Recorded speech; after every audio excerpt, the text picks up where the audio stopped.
Hello, everyone. Welcome back to Alex English Studio, the podcast where we help English learners become confident, fluent, and natural English speakers. I'm your host, Alex. And I'm Maya. If you've ever been in an English conversation and suddenly your mind went completely blank, if someone asked you a simple question and you knew the answer, but your brain just stopped working, trust me, you're definitely not alone. Exactly. Today's episode is about something almost every English learner experiences. Imagine this. Someone asks, "What did you do this weekend?" You know exactly what you want to say, but your brain starts doing this. Think in your native language, translate, check grammar, choose vocabulary, worry about mistakes. Then, 5 seconds later, you finally answer. I went shopping. And by then, the conversation has already moved on. Sound familiar?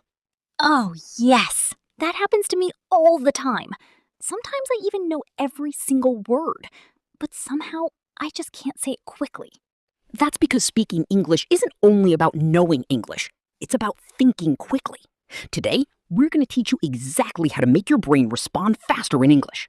By the end of this episode, you'll understand why your brain freezes, how to stop translating, how to answer naturally, and you'll even practice with us.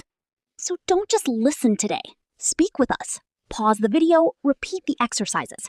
Your brain learns by doing, not by watching.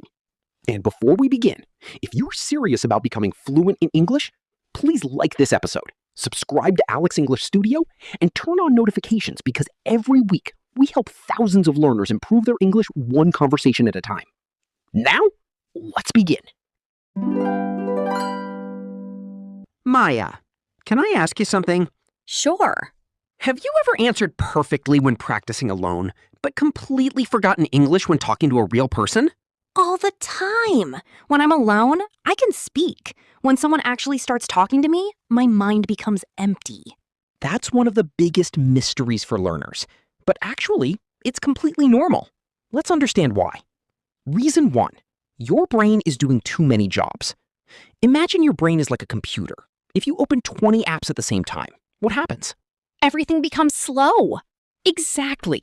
Now imagine your brain during an English conversation. It's trying to listen, understand, translate, choose vocabulary, remember grammar, build a sentence, check pronunciation, avoid mistakes, and speak confidently. That's 8 different tasks happening in just 2 or 3 seconds. No wonder your brain freezes. I never realized I was doing all those things at once. Most learners don't. Native speakers don't do these steps. They simply hear, understand, respond. That's the goal. Reason 2, fear makes your brain slower. Sometimes I'm afraid people will laugh at me. Exactly. Fear changes how your brain works. When you're nervous, your brain focuses on survival, not language. Think about exams. Have you ever forgotten something during an exam, but remembered it immediately after leaving the room? Yes, every time. Same thing happens in English conversations. Your English hasn't disappeared. Your confidence has. Reason 3, you want the perfect sentence. Here's another question. When someone asks you something, do you try to make your answer perfect? Yes, every single time. There's the problem. Native speakers don't search for perfect sentences. They simply communicate. Imagine someone asks, "How was your day?" Instead of thinking, "It was a moderately productive day during which I completed several professional responsibilities," just say, "It was good," or "a little busy." Conversation continues. Simple wins. Mini exercise. Let's practice. I'll ask you quick questions. Don't think, just answer. Ready? Ready. Favorite color? Blue. Favorite food? Pizza. Morning or night? Night. Coffee or tea? Tea. Notice something? I answered immediately. Exactly. Because you didn't translate. You already knew the answers. That's the speed we're building today. Now let's talk about one of the biggest habits that slows English learners down, translating every sentence in your head. Imagine someone asks, "What's your favorite movie?" Instead of answering right away, many learners first think of the answer in their native language, then translate it into English, then check the grammar, and only then speak. That process creates a delay. That's exactly what I do, even for simple questions. You're not alone. Translation feels safe, but it becomes a bottleneck. The goal isn't to stop using your first language overnight, it's to gradually reduce your dependence on it. Instead of translating full sentences, connect English words directly to ideas and images. For example, if I say apple, don't think of the word in your native language. Picture a red apple in your mind. If I say rain, imagine raindrops in an umbrella. If I say happy, remember a joyful moment. Your brain begins linking English directly to meaning. So I should think in pictures instead of words? Exactly. Our brains naturally process images faster than translated text. Let's try a quick exercise. I'll say a word and you immediately describe it using simple English. Beach, dog, school, mountain. Don't worry about perfect grammar, just speak. Beach. Sand, sea, sunshine, relaxing. Dog. Friendly, cute, playful. School. Teachers, friends, learning. Mountain. High, cold, beautiful. Excellent. You didn't translate, you described the idea. That's how fluent thinking develops. Many learners believe they need advanced vocabulary to sound fluent. In reality, fluent speakers often use simple words quickly instead of difficult words slowly. Imagine someone asks, "How was the movie?" You could say, "It was amazing." "Pretty good." "Not bad." "I loved it." "It was okay." All of these are natural and easy. Sometimes I spend so much time looking for a better word that I don't answer at all. Exactly. Communication is more important than complexity. Here's another example. Instead of trying to say, "I was extremely exhausted after completing my work," simply say, "I was really tired after work." Same meaning, faster response. Let's practice a simple first challenge. How would you answer these questions using only easy English? What do you do on weekends? What's your favorite season? Why are you learning English? On weekends, I read books and watch movies. My favorite season is winter because it's cool. I'm learning English to speak confidently and improve my career. Perfect. Clear, simple, and natural. That's the kind of English that keeps conversations flowing. Now I'll share a technique that many confident speakers use without even realizing it. It's called the fast response formula.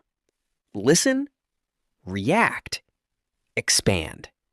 First, understand the question. Second, give a short answer immediately. Third, add one extra detail. Example. Question. Do you like coffee? Response. Yes, I do. I drink coffee every morning. Question. Where are you from? Response. I'm from India. I live in Tamil Nadu. Question. What do you do after work? I usually relax. Then I watch YouTube or read a book. That feels much easier than trying to create a long answer immediately. Exactly. Short answers reduce pressure and keep the conversation moving. Another helpful strategy is using thinking phrases when you need a second to organize your thoughts. For example, that's a good question. Let me think. Well, actually.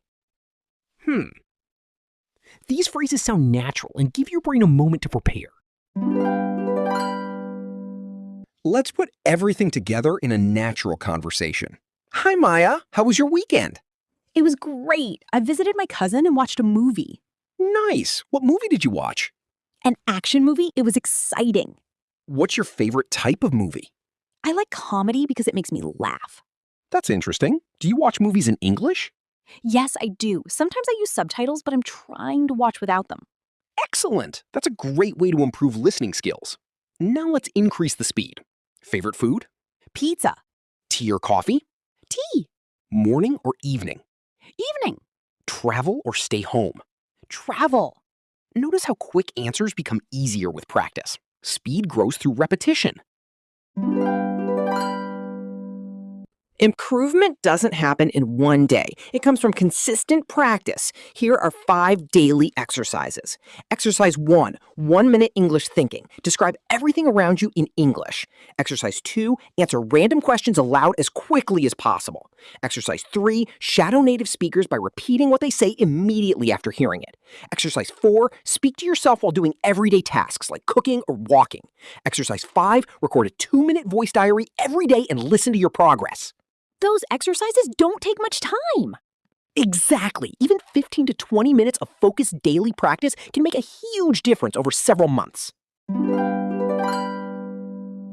Before we finish, here is today's challenge. For the next 7 days, think in English for 5 minutes every morning. Answer 10 simple questions without translating. Learn 5 useful everyday phrases. Have 1 short English conversation every day, even if it's with yourself. Don't aim for perfection, aim for progress.